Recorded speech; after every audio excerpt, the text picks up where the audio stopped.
ನಮಸ್ಕಾರ, ನ್ಯೂಸ್ 26ಗೆ ಸ್ವಾಗತ. ಪತ್ರಕರ್ತರು ನಾವು ಪ್ರಜಾಪ್ರಭುತ್ವದ ವ್ಯವಸ್ಥೆಯಲ್ಲಿ 4ನೇ ಆಧಾರ ಸ್ತಂಭ ಅಂತ ಕರಿತೀವಿ. 4ನೇ ಆಧಾರ ಸ್ತಂಭ ಯಾಕಂತಂದ್ರೆ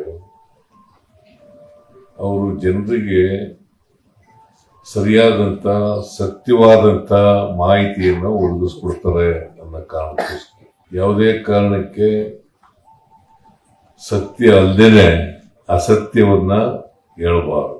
ಯಾಕಂತಂದ್ರೆ ನಿಮ್ಮ ಮೇಲೆ ನಂಬಿಕೆ ಇಟ್ಕೊಂಡಿದ್ದಾರೆ ಜನ.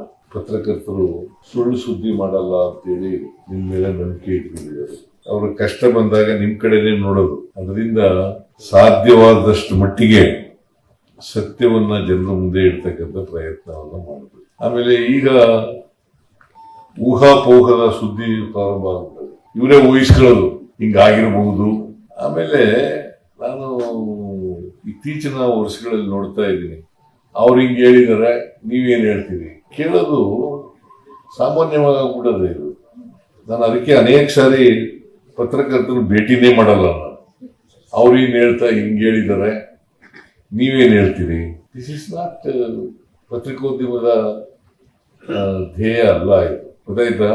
ಅದಕ್ಕೆ ನೀವು ಸುದ್ದಿ ಸಾಧ್ಯವಾದ ಮಟ್ಟಿಗೆ ಸತ್ಯ ಹೇಳ್ತಕ್ಕಂಥ ಪ್ರಯತ್ನವನ್ನು ಮಾಡಬೇಕು. ಆಮೇಲೆ ಬಹಳಷ್ಟು ಈ ಮೌಢ್ಯಗಳನ್ನ ಅವಕಾಶ ಇದಕ್ಕೆ ನೀವು ಉತ್ತೇಜನ ಕೊಡಕೂಡದು. ಬಹಳ ಜನ ಮೌಢ್ಯಗಳು ಜನರ ಮುಂದೆ ಇಡ್ತಕ್ಕಂಥ ಪ್ರಯತ್ನಗಳನ್ನ ಆಗ್ತದೆ. ಮತ್ತೆ ಬದಲಾವಣೆ ಮಾಡೋದು ಯಾಕೆ? ನೀವು ಸಮಾಜದಲ್ಲಿ ಬದಲಾವಣೆ ಆಗ್ಬೇಕಂದ್ರೆ ಮೌಢ್ಯಗಳಿದ್ರೆ ಆಗ್ತದ? ಬಸವಣ್ಣವರು 850 ವರ್ಷಗಳ ಹಿಂದೆ 12ನೇ ಶತಮಾನದಲ್ಲೇ ಹೇಳಿದ್ರು ಮೌಢ್ಯಗಳು ಬೇಡಿ ಅಂತ.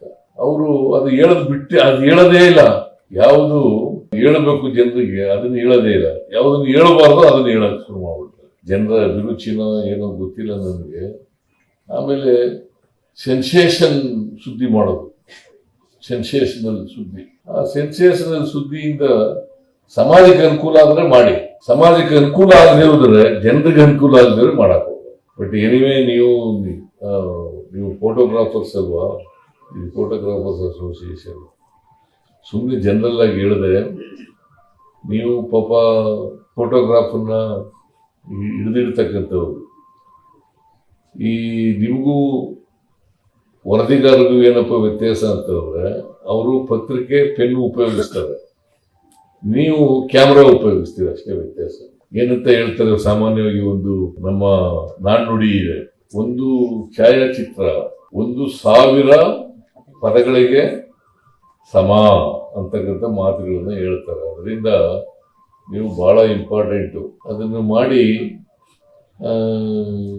ಯಾವ್ಯಾವುದೋ ಸಂದರ್ಭಕ್ಕೆ ಉಪಯೋಗಿಸಬಾರ್ದು ಅಷ್ಟೇ. ಇನ್ನಷ್ಟು ಸುದ್ದಿಗಾಗಿ ನೋಡ್ತಾ ಇರಿ ನ್ಯೂಸ್ 26 ಕನ್ನಡ. ನಾವು ನಿಮ್ಮೊಂದಿಗೆ.